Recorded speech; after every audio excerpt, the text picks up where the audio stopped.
My name's Avery. My team name is Team Eighth Grades. So pretty much I've been training my entire life, whether or not it be through sports or, just actual physical training. But I find a lot of comfort within, either a gym or exerting energy in some sort of way. So after high school, I was kind of just like, I don't really have sports to do anymore. So now, I really got into weightlifting at a very young age, and it's kind of been history ever since. So, yeah. What sports did you play in high school? So I did a little bit of everything, but the two that really stuck for me was Taekwondo, and I rode horses competitively for probably like 12 years now. So I don't do it really anymore. I hop out there every now and then, but that kind of took up about 5 hours of my day, even after school. So it was just a full-time gig. Yeah.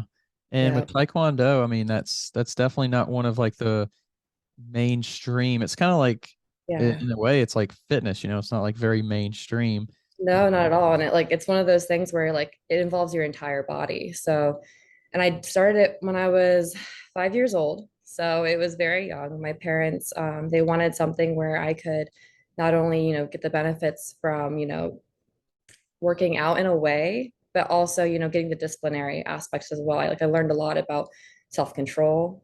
That was a big thing, learning my body at a young age. Oh my God, I couldn't even imagine, my coordination, how it would be without it. So Yeah. it was really cool in that aspect. Yeah, and having kind of the discipline build up from that, where do you think that kind of transferred over into just life in general? I think, especially within the gym, on the days that you really just don't feel like it, having that discipline, like I owe myself this, this commitment that I've made to myself. And I've definitely become, I don't want to say more lax, or I hate the term balanced, but balanced within my training where I'm not beating myself up if I don't go train. But I think, respectful, like being respectful for others, I learned that within that. That was very important. They drilled that into us, from a very, very early start. So it's always just been like an aspect of my life. I credited a lot of it to my parents and the way they raised me. So just things along the lines like that. Gotcha. And is that something that you still kind of continue to have an interest in at any level, or is it, The what? sport itself, no, I haven't done it in a really long time. Every now and then, I like to watch videos on it because I think it's cool, like watching the competitions and sparring and everything. I never got to go that far into it, but I was surrounded by that world for a really long time. So it was a big part of my life. But ultimately, to be honest with you, I ended up sticking with writing for the most part. Like that consumed all of my time after high school. So that's actually what I planned on doing pretty much for the rest of my life. So I had to make a pretty big shift.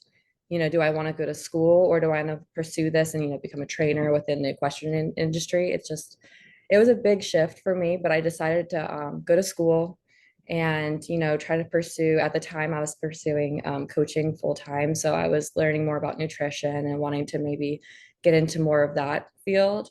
Um, but then I actually got introduced to my current boyfriend, and he was a first responder at the time. He was a police officer for a little bit. So I got to see more of like the first responder aspect of things. And I kind of, started doing my research, like what careers can I do like within this field. And I found, EMS. So I got my EMT, right out of high school. That kind of spiraled into getting my medic, and that's what I've been doing ever since. Gotcha. So now, I do that full time. Cool. Yeah, my Hmm. friend actually, he was pretty big into horses, into barrel racing. Oh yeah, it's a whole different world. He, So that's what my mom did growing up. So she was like the Western side of things, and I transitioned to like the whole English. Like I did show jumpers my entire life. I'm actually like finding my way back into that world because bodybuilding has been like everything for me for the past 6 years, and it still is. Don't get me wrong, but like I'm kind of in that phase of my journey where it's like, okay, what can I do to relieve stress outside of the gym? Like what hobbies can I build outside of the gym? Because for a long time, it's just like that hyper focus, that's really all I did was work and train. yeah. And that was the cycle.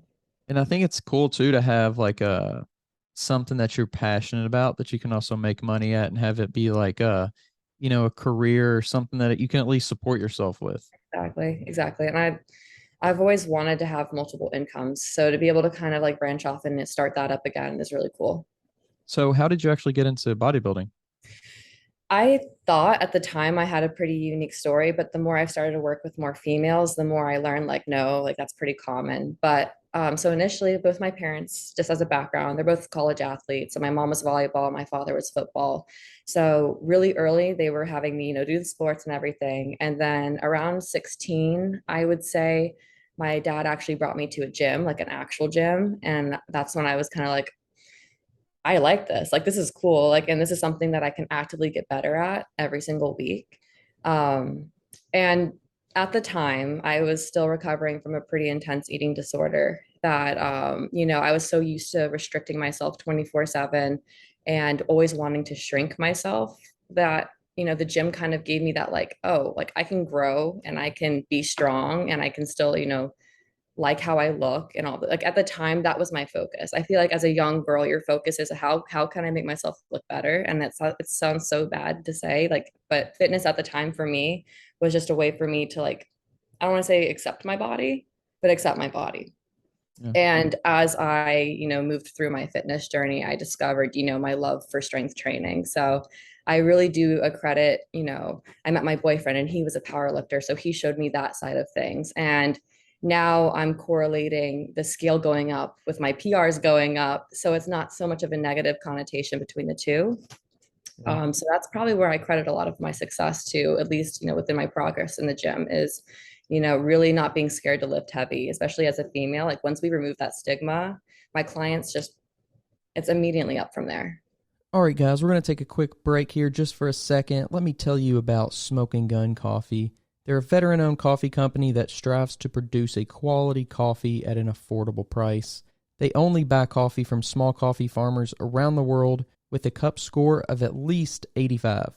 Each batch is roasted to order for maximum freshness. They also donate a large portion of their proceeds to organizations that help local communities, veterans, first responders, or you can donate to the foundation of your choice at the checkout by going to www.smokingguncoffee.com.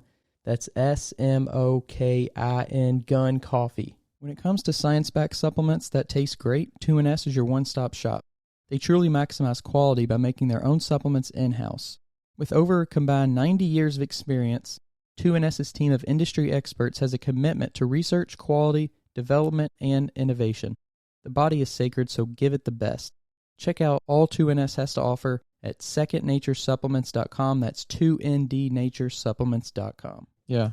And I think a lot of it too has to be tied to like what normal is in our society, as far as like gaining weight is almost always, it's going to be a negative thing because it's almost always a fat gaining weight, For sure. For so sure. we tie it to that. We tie it to negative health consequences. We tie it to people, seeing us in a different light. So I think, if we can change what normal is as far as like body composition Mhm. as well, like we won't see gaining weight, or we won't see, sometimes losing weight or whatever in a negative light. We'll see it for what it is in our own situation. If you're gaining muscle in pretty much anybody's case, that's a good thing. That's Exactly. only in the And I short mean, term, and in the long term, it's exactly. beneficial for health. Exactly. And I feel like everyone views the scale changing as just like it's always going to be the same. Like when in your life is anything the same? So that being your weight, like if you have somebody that's like 10 years ago, I weighed 126 pounds, like I'd like to get back to that. I'm like, that was 10 years ago. Like that's a completely different person. Like I can't even imagine the person I was 10 years ago. It's Yeah. like, so I think, removing the stigma around the weight and like the constant weight checks every day. Oh my God. I don't tell you how many girls I know who do that's their routine. They wake up, they use the bathroom, they step on the scale. And it determines how they feel the rest of the day. And I know because I was that person, for so long. And right when I moved, right when I removed that from my life, I immediately was in like a much better place, I will say, for sure. Yeah, and just using weight as a metric instead of a way to value ourself really. It can be something positive if we let it be something positive. It can tell us, maybe if we didn't, if we gained weight overnight, or if we lost weight overnight, maybe it's telling us we didn't sleep well, or we did sleep Exactly. well, or we ate We need well to the be day looking at before. different aspects, like there's so much more to it than just weight. Honestly, that's the last thing I look at when my girls check in with me. It's like that's kind of like that's what they target. They're like, why am I up 2 pounds? I'm like, you slept 5 less hours last night. Maybe that's why. Like there's so many different, reasons to why it could happen that it's just I am thankful though that as a society, I do feel like we're moving in the right direction towards, we're not so, shocked when your thighs touch, like that's not a thing anymore. Like now that's a good thing. And that really just shows you how trends just come and go. You Yeah. know, when I was getting into it back in 2016, like my God, if my thighs touched, I'd have a panic attack, and now I'm like, oh God, my thighs. I'm like, that's great. Like I want my legs even bigger. So it's really cool to see that as a society as well. Yeah, I think learning and it's interesting how we're so far behind like the information and the technology and the research a lot of times. We might know these things 10, 20 years before we actually start to accept them as normal and start to, push them as like what is good to do. Like, just it'll be interesting to see based on what we're learning in these times and in the next, 10 years, what the next 10 and 20 years will look like because of, if it's going in a good direction, hopefully it continues to go in a good Continue direction and just to, yeah. what, what we see and what becomes more normal. Yeah, yep, I completely agree. And I mean, social media has such a big impact on that. And like, you're seeing all of these influencers, like, you see all these influencers who have all these edited pictures. And that's been a huge thing now in the community. It's like now all this is being dished out, and you're really seeing, the person that you would, I don't want to say compare yourself to, but they don't even look like that. So it's like, how are you going to harp on yourself when that person doesn't even look like that person? Yeah. So just not comparing yourself to people. That's been a big tool for me. Yeah, for sure. So going back a little bit, you mentioned struggling with an eating disorder and then getting into the sport of bodybuilding. Many people would probably be like, why would you do that? It's just going to make things worse. Or, And competing on top of that. yeah, like how did that affect you and how did the people around you react to that? So initially, just to give a little bit of background, when I was 13 was when Tumblr was huge, and they had the whole, Anaspo or like the eating disorder inspirations post, and it's so messed up. But as a 13-year-old, like you click one post and then it just turns into more and more and more, and you're just so impressionable at that time. So you're like, this is what is the standard. This is what I look like. Why don't I look like that? I mean, I was never overweight in my entire life, but it was just I was never like the fit one. Like I definitely loved McDonald's as a 13-year-old. Like that was a thing. So I just slowly, very, very slowly, like it all starts with like you do the push-ups in your room, like you're very secretive about everything. Like my parents probably didn't notice until I started to lose a significant amount of weight. And I guess I didn't specify this. I was diagnosed with anorexia when I was 13, along with extreme depression and anxiety. So that's intense for parents to even wrap their head around. And I had a great childhood. There was nothing to do with that. It was purely based on my self-worth at the time. I didn't know how to understand that young. So when I was 13 was at like the very like physical midst of it. Like that's when I was around 5'8", sitting around, I think it was 89 pounds at my very lowest. So I was actually, my parents sent me off to a treatment facility, which I really needed at the time. I was doing outpatient care, and it just wasn't cutting it. My therapists were like, it's not working. So I spent roughly around 3 to 4 months in that facility, away from my parents, away from everybody, like no phones, nothing. It was a whole different world. The first few weeks were like really intense, but I'm very grateful that they did that, because I really don't think I would have made it through it without it. But that just shows you like how sick people get. Like you don't even recognize it. Like now looking back, I'm like, oh my God.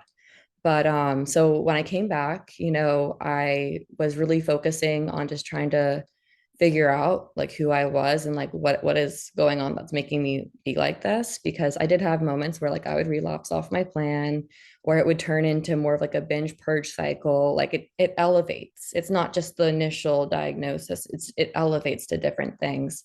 So I struggled with that from probably 13 to around, I'd say 18 is when I started like finally kind of shedding it a little bit more. I still had those occasional thoughts, but it wasn't nearly like as consuming. Gotcha. And 16, I started going to the gym.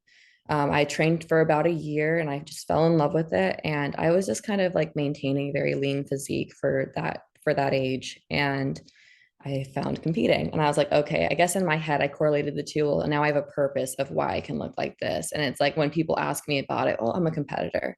And like looking back on it now, I'm able to recognize that. But, my parents were really hesitant when I told them what I was doing and that I was purposely restricting again. And like when they saw me measuring my food and being super like, I mean, to be blunt with you, it's very ED focused. Like when you look at competing as a whole, as a regular person, you're like, oh my God.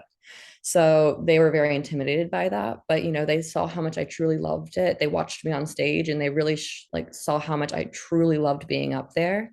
I think that really showed them that, it wasn't necessarily about the eating disorder anymore. But I will say I did struggle. Like I think I'd say the majority of competitors do their first few shows to kind of rebound from competing. Did my first show in 2018. So there was like information, but everything was still being developed, like reverse diet. At the time for me, I had no clue what that was. And my coach at the time didn't give me the tools, I would say, to reverse properly. At the time, I was just like, okay, you're off your plan now. Like, good job, you did your show. So I think I gained like 20 to 30 pounds after my competition, and I didn't know how to cope with that. It was very quick. It wasn't in the way you want it to be. And you're just like, shit, like, how do I get back? Sorry, I don't know if I can cuss or not on here. That's fine. I was like, how do I get back from here? So that's when I found powerlifting and I found a way for me to kind of, I don't want to say cope with the weight gain, but it definitely was a huge coping mechanism for me for sure. But that's kind of the background there for sure. This episode is brought to you by Move Your Body Apparel, a Lexington-based, community-ran premium activewear brand that promotes the importance of daily movement. For the rest of the year, MYB is donating a percentage of every order to the Special Olympics of Kentucky. Save 20% off your first order with the link below or use code TWR20. Online at mybapparel.com. Ready to take your supplements to the next level? 2NS is here to help. 2NS strives to help you attain the highest degree of health and performance. Combining cutting-edge science and the best from nature, 2NS gives fitness enthusiasts and athletes the fuel they need. Check them out at secondnaturesupplements.com. That's 2ndnaturesupplements.com. This podcast is sponsored by Smoking Gun Coffee, a veteran-owned coffee company that strives to give back to those in need. Don't forget to use code TWR10 for a 10% discount at checkout. Gotcha. Yeah. And kind of going back to what you initially were talking about, getting into that inpatient facility, tell us, explain what kind of the advantage is to that and like the benefit and what you really get from that experience, versus trying to do this and trying to, really get better in just living in the world where we are. I think the biggest thing for me was being separated. It was being completely disconnected from outside resources. Didn't have my phone, so I wasn't on Instagram, I wasn't on Tumblr, I wasn't on any of that stuff that made me have those negative thoughts. I was surrounded by girls that were as bad or if not worse than I was and dealing with even more stuff and didn't have supportive families and that were further along in their lives. I was the youngest one there. Every other girl was around 18, 19 years old, like really, really going through it. And so when I got admitted, I was kind of the baby of the house. So I've always been, I've never been a trouble kid. I've never been the one to get into trouble. So when my parents were like, Avery, like you were going tomorrow, like this is how it's happening, I was like, okay. I didn't fight them on it. I was like, I know I need help and I can't do it. I'm not going to do it. I knew how sick I was. And I think for me, the biggest thing that really woke me up, I guess, as a kid was when we went to my last, checkup where they were pretty much like, that was when the doctor was like, you need to go. He was like, I had reached the stage where my organs started to pretty much break down because I wasn't feeding myself. So that's when they kind of verbally said it like that to me as a kid, I was like, oh, that doesn't sound good. I'm like, that does not sound good. And like, so I do remember my first day there was like surreal because it was a little different. And this is 100% a privilege.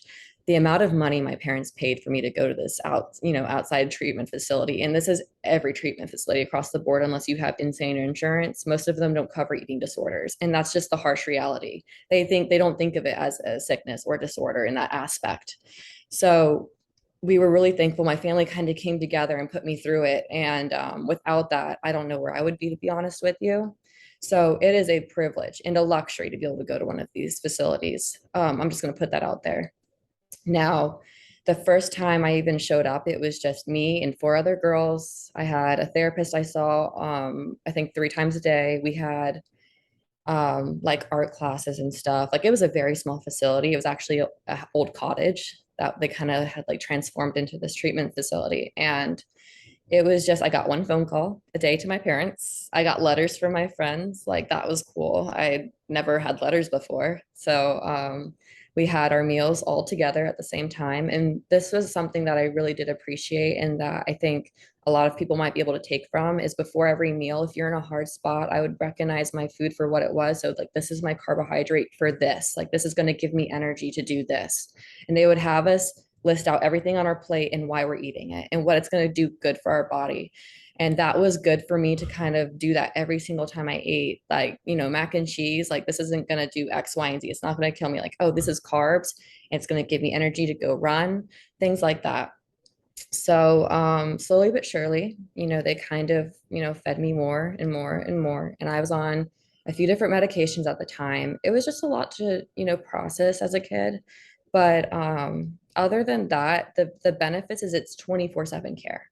Like you have eyes on you 24/7. So it doesn't matter if you have a binging disorder or a purging disorder or you self-harm. Like I was with girls that did all of the above. And like you cannot do anything that your habits make you do there. Like there's always somebody saying, no, like you're not going to be doing that. We're not doing that here. And I looking back now, I probably could have spent a few more months there, but it just, expensive. Yeah. So yeah, if you have the privilege to, use that resource, then 100%. Because for me, at least outside treatment, like where I would go in twice a week to this facility and they'd be like, okay, this is your homework, practice this at home. Like I didn't give a shit as a kid. I was like, no, like why would I do that? So that's definitely the benefit is that you have 24/7 care and support. And you mentioned kind of like why you're eating certain things. It'd just be so, I think, fundamental for people to learn that, like from an You're not early taught age. that. Yeah, you're Yeah. not taught that. No, not at all. Yeah. It doesn't make any sense. It's everybody has to eat, and we don't know why we eat, what's in what we eat. We don't know what it does. We don't know what good things do, what the bad things can do. And Mhm. why do we eat 3 meals a day, or why do we eat 2 meals a day or 5 meals a day, or we I just don't think that it should be so basic, so foundational to our Like that education. should be a class or at least some sort of, program within the schools at a young age, like elementary, like, Yeah. appreciate where your food comes from, what you're putting in your body, what it does to your body. And I feel like if you have those core values from a young age, then you're going to be not as prone to be like, okay, I'm just going to stuff myself with junk 24/7, or at least not have an unhealthy relationship where you're categorizing certain foods as like bad versus good. Yeah. I mean, I had carrot cake last night. So before that would have never been a thing. So it's kind of cool to see progress like that. Yeah, 100%. I think just the more we can teach people how to be healthy, how to take care of themselves, Yeah. you know, any way you can spend that, whether it be physical health, mental health, financial, like we I just think it all kind of spirals together too. When you start yeah, teaching structure, you start applying that to other aspects of your life as well. yeah, I think it's interesting. It feels like, and I'm not, the person that usually thinks this way, but it just feels like there something is stacking the deck against us, and for whatever reason. And it's like, give us a little bit of our power back, like tell us how to take care of ourselves, and maybe more people would do it. I think that's very common, at least here in America. I'm not too versed on how they do things in other countries, but medicine sells, Yeah. sickness sells. And unfortunately, the less nutrition classes available, the more obese people we have in America and the more people we treat. Yeah. So, at least in the medical field, that's what I've experienced is that I'd say about 90% of my patients are probably 40 and above.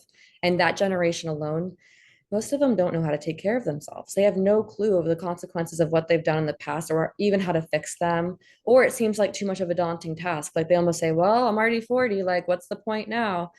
That's not the case. That is so far from the case. Yeah. So it's crazy to see because it's very common for sure. Yeah. Yeah. And it's the base, like it's so basic yet so unknown that you Mhm. just want to like, you just want to tell somebody like It's something gonna good. shaky, like it's fine. Yeah, Yeah, you just want to like yeah. go up to somebody and be like, "Hey, did you know this?" And just like keep spreading Look, the good man. word around. Yeah, for Uh, sure. Yeah. whenever you kind of got a little bit deeper into the sport though, and into bodybuilding, um, was that something for you that you thought, hey, this is something that's good for me, and that's why I'm doing it, or did you see it more as, hey, I love competing, and this is why I'm doing it, or kind of maybe a mixture of both? I think a mixture of both. So I competed before I got into powerlifting, and I don't powerlift anymore. I do my workouts are primarily compound lifts just because that's where I find my passion is. I just love lifting heavy shit. Like that's one of my favorite things to do. And actually, when I initially started, I competed first. I stayed stage lean very long, way longer than I should have. Met my boyfriend. He introduced me into powerlifting, and I was like, "Holy cow! Like I can lift this," and it becomes addicting. Like I know you know what I'm talking about. Like it becomes addicting. And so once I saw, me to like, I was starting to fill out a bit more, and I was like, okay, I'm cool with this. I'm getting some quads. Like, wow, this is cool. And yeah, so I kind of actually got away a little bit from competing. I was so obsessed with my off season, like getting as much tissue as I could, and I was having a blast with it. Like for the first time in my life, I was eating what I wanted to eat, making gains in the gym, and not worrying about so much of like how I looked per se. I definitely still focused a little bit more on it, but yeah, so I actually did two, I don't want to say unsuccessful preps because both times I got there, I just never competed.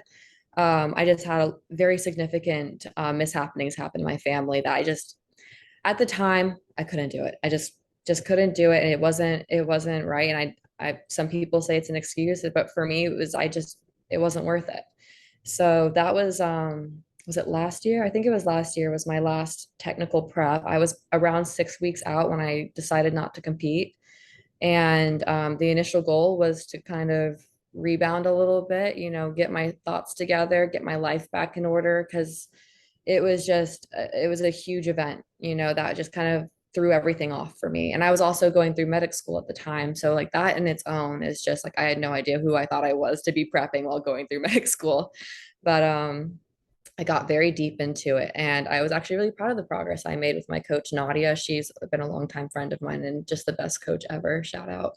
So yeah, I decided to rebound a bit, and then about 7 months ago, I was like, I'm tired. I'm so tired of restricting myself. Like, I'm finally at a place where, like, I'm making growth. I love food. I don't have any guilty thoughts anymore. Like, I've never been like this, a whole different person within just the past year. And it's like, why am I going to go and just cut down again and feel the same way I did last year? And it's like, give myself a break. I am only 22. So it's like, I've been doing this for a while now at a very young age. And I haven't let myself kind of, just live my life and build my career and focus on school and work. And it's been very fulfilling. I will say I do have the itch to compete again, but I'm just kind of trying to hold out and just let myself live for a second. Yeah. Yeah, I think especially in this arena of fitness where there's so many different things you can do and compete in, you can kind Mhm. of get a feel for different things, and there's really no like time limit. You can jump it back into anything at any time. I think that's the cool part Yeah, about kind of the it's always fitness going to be space. there. Yeah. Everyone always says it. The stage will always be there. And it's so true. I mean, it's only getting bigger at this point. So it's cool. This episode is brought to you by Move Your Body Apparel, a Lexington based, community ran premium activewear brand that promotes the importance of daily movement. For the rest of the year, MYB is donating a percentage of every order to the Special Olympics of Kentucky. Save 20% off your first order with the link below or use code TWR20 online at mybapparel.com. Yeah, it does. It's cool how it is kind of growing, and it's growing in such a way that I feel like it's affecting outside of the sport now. It's like people, younger people for sure, people who are kind of within the social media channels, they might not care about bodybuilding at all, but they might be influenced by somebody who is a bodybuilder, who is an influencer, who does bodybuilding, and maybe they're sharing healthy information on their page. So I think it's going a long way to like push good information out as well. I think we're getting a lot of great content, at least this past like couple years, I would say, since COVID has hit. I feel like as a community, we've kind of come together and we are producing science now. It's not just taboo diet bullshit that we've been getting for the past 10 years. I feel like the early 2000s and even in past 2010, it's all just like detox teas, green juice cleanses, miracle, weight loss. And it's like, now we're like, no, we've got X, Y, and Z to back this up. This works. If you're just consistent, everyone's different. Everyone's different. I get that. But at the same time, it's not hard. It really is not hard. If you really want it, I mean, anyone can do it. Anyone.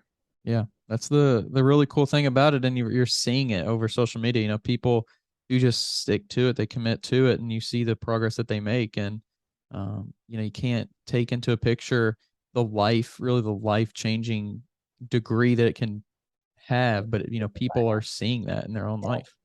Agreed. Yep, agreed. So what do you think it is like going into kind of that medic kind of field? Like, what is it about that attracts you to it? Initially, I had a few different incidences, at least in the equestrian community, where it was one-on-one where somebody was severely injured, and I was a part of the whole, evac process of, airlifting somebody out, and like you're the only one there with them. So I got to kind of from a young age, I was like, oh, that's cool. Like they're like hands-on, they're right in there, they're helping somebody. And I don't want to say like I'm nosy, but like I want to be in there. Like I want to be helping in some sort of way. And I'm also an extreme empath. So initially, like I'm just like, let me help. So I've always been drawn to it. But at the time, horses was my life. Like that is exactly what I had planned on doing for the rest of my life. I planned on going to school for it. Like, life happens. But I initially, I was like, okay, let me try EMT. And then I started it. And I mean, I will say if you get into EMS or really any medical, side of the field, it's gonna consume your life. Like it's gonna consume your life for a good while before you're able to kind of step back and be like, okay, this is my job, and then here's my hobbies. So that was a really fun time, I will say. For me, I got to learn a lot of really cool skills. I get to meet a lot of really cool people. There's stuff that it's crazy that a lot of people don't get to see behind the scenes, and that you're a part of that. That's one of my favorite aspects. But I think for me personally, it's helping people on their lowest days, kind of. Even if it's like, so right now I don't actively work on a truck or with an ambulance. I actually work at Revive in their clinic. I provide all of their IV therapies, hormone replacements. I do all of their booster injections, just like the fun stuff like that. And as a paramedic, you don't really get that in the field to build a relationship with your patients. I see these people 2 to 3 times a week. So like I know their family, they know my family. Like we know like, hey, what's up? Like what'd you do last weekend? How are the kids? Like you don't get that as a medic for the most part. So that part is really cool. And then I have had incidences, at least when I was working actively, more on the EMS side of things, where it's just like, holy shit, like I'm a part of this person's day, where it's like I'm making an impact, and you can visually just see their whole demeanor change. Like you can have somebody who is just so hostile from the get-go, and then you put them in the back of your truck and there it's a complete different person. They're like, oh, they just start spewing to you all of their issues, and you're just like, you can help them. You're the one person who can actually help them. So that's really cool for sure. Yeah. And it's, for any first responder, it's got to be, mentally kind of tough because you're really showing up on somebody's worst day. And for most situations, you can't really think of a situation where you're going to call somebody that is an emergency and you're like, oh, hey, how you doing? Yeah. Just chatting it up. But like, does it ever, do you ever think like, this stuff, basically it's kind of just like a people putting their life on your shoulders, they're putting it on your mind. Does that ever like start to pile up in your head, or is there anything that you think like this is what I'll do to kind of help with that if it does? To be honest with you, I think what really starts to accumulate is just not the pressure of that person's life in your hands, but just the incidences themselves, just like the actual calls and how they go. And then for me, at least, I'm one of those people, like even when I was a server back in the day, where I'm like, I start over analyzing in bed. I'm like, what did I do? Like, what could I do better in that situation? Like, at least for me, that's been the hardest part, is kind of like, you are human, you're not a robot. you're doing the best you can, that you're providing whatever you can for this person and that they weren't getting before you. So that's how I've gone about it. That is a tip that I got from my instructor because I am that over analytical person where I start to kind of pick myself apart. I'm kind of a perfectionist in my work. So I will kind of beat myself up if I think that I could have done better in any sort of way. So when he told me, you're doing the best you can, like this person was doing this anyway. So whether or not they're deteriorating, like you are providing help in some sort of way, whether or not it works is not up to you. You know, what's really nice is that I'm usually a part of a team. Like when you're in a field like that, you have a team of people you can kind of lean on. And within the past, I'd say 5 to 10 years, I feel like the community has kind of started to shed light on, the mental aspect and the mental consequences of, first responders in all aspects, and now they're starting to provide more therapies, more counseling, more resources for especially veterans who have been going through it for a very long time. Yeah. And haven't been used to having those resources. Yeah. Yeah. Yeah. Talking to several first responders here on the podcast, whether it be fire, police, or EMS or whatever, even with the military, you just get a sense of like, you know, it's like a different kind of calling, or it's like a different kind of life in a way. Your life is like in service to other people's lives. So it's kind of, You it's have to very really interesting. want it. That Yeah. you have to really want it. And you know, I would say the academy does a really good job of weeding the people out who really just like it's not for you. It's just not for you. And I think they make it so hard normally when you're going through it. At least for me, medic school was more mentally challenging than anything. Physically, I was running off of 4 hours of sleep for a solid year. Like that was the most I was getting, especially while doing a prep. I was getting up at like 3 a.m. to do my cardio before I go ride to, Palm Beach, which is an hour away from me. So I'd be getting to the station at like 6 a.m. to then, ride with them all day till 5. And then from 5, I would drive to my school, do night class from 6 to 12 o'clock at night, drive another hour home just to do it again the next day while prepping. So Crazy. I'm a bit of a psycho when it comes to that, but it's very rewarding. It is extremely rewarding, and I think a lot of them can agree that's why we do it. The people, that's the biggest thing. It's the people.